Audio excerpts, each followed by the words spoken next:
14കാരനായ മകൻ ഇസ്രായേലി ജയിലിലേക്ക് മടങ്ങുമ്പോൾ ആശങ്കയിലാണ് പലസ്തീനിലെ ഒരു പിതാവ്. ഇസ്രായേലിലെ ഡിറ്റൻഷൻ സെന്ററുകളിൽ നിന്ന് ക്രൂര പീഡനങ്ങളുടെ റിപ്പോർട്ടുകളൊക്കെ പുറത്തു വരുമ്പോൾ പലസ്തീനിൽ നിന്നുള്ള 270ഓളം കുട്ടികളും രക്ഷിതാക്കളും ഇതേ ആശങ്കയുടെ പിടിയിലാണ്. കഴിഞ്ഞ വർഷം മെയ്യിൽ ജെറുസലേമിൽ ഇസ്രയേലി പൗരന്മാർക്ക് നേർക്ക് കല്ലേറു നടത്തിയെന്ന കുറ്റത്തിലാണ് ഐഹാമിന്റെ ജയിൽവാസം. 2 സഹോദരന്മാർക്കും ബന്ധുക്കളായ 2 യുവാക്കൾക്കുമൊപ്പം ശിക്ഷിക്കപ്പെട്ട ഐഹാം വീട്ടുതടങ്കലിൽ നിന്ന് മോചിക്കപ്പെട്ടിട്ട് മാസങ്ങളായിട്ടുള്ളൂ. 13 വയസ്സുള്ള കുട്ടിക്ക് 18 മാസത്തെ വീട്ടുതടങ്കലും 1 വർഷത്തെ ജയിൽവാസവുമാണ് ആദ്യം ഇസ്രയേലി കോടതി വിധിച്ചത്. പിന്നീട് ബന്ധുക്കളുടെ കൈമാറ്റത്തിലൂടെ ഐഹാം മോചിതനായി. എന്നാൽ ആശ്വാസം അധികകാലം നീണ്ടില്ല. ഡിസംബർ 1 കുട്ടിയെ ഇസ്രയേലിലെ ജയിലിൽ അധികാരികൾക്ക് കൈമാറണമെന്ന് പിതാവായ നവാഫിന് കോടതി നോട്ടീസ് ലഭിച്ചു.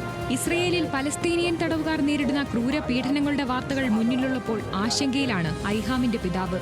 കടുത്ത മർദ്ദനമുറകൾ മുതൽ ലൈംഗിക അതിക്രമങ്ങൾ വരെയുള്ള ആരോപണങ്ങളാണ് ജയിലിൽ നിന്ന് പുറത്തുവരുന്നത്.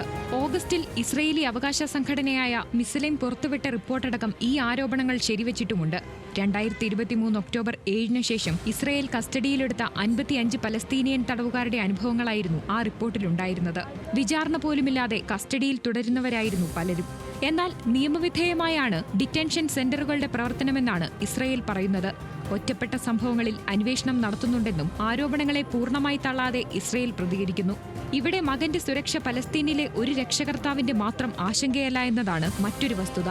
ഇസ്രയേലിലുടനീളം ഐഹാമിനെ പോലുള്ള 270 കുട്ടികൾ ജയിൽ ശിക്ഷ അനുഭവിക്കുന്നതായാണ് Palestine commission of detainees and ex detainees അഫയേഴ്സിന്റെ കണക്ക്. International desk, news Malayalam.